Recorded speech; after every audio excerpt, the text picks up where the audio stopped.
Let me show you how to install Gboard keyboard on your Samsung Galaxy Tab S11, also S11 Ultra. Also, I'll show you basically how to set as default. So if you go simply in your Google Play Store, click in the search and simply search for the Gboard. Click on it and click install. So let's wait for the download and install. Okay, next you can open it up. Okay, and we have to actually enable it, in the settings. Now it kind of automatically like pops up this settings page. So as you can enable it over here. Yep. And then also you can enable the Google voice typing. I actually much prefer this one.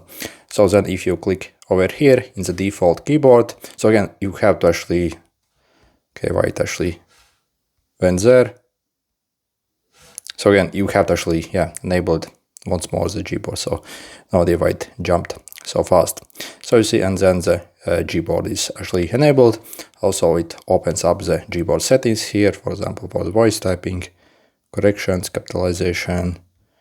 Okay, so and if you want to later basically find this setting, so again you can simply go in the settings, in the general management settings over here, keyboard. So you see you can change it here.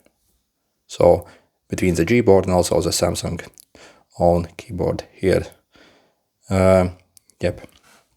So you see, for example, if you actually try now to,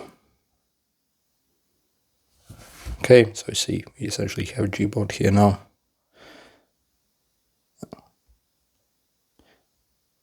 And also the voice typing as well. Hey, what's up?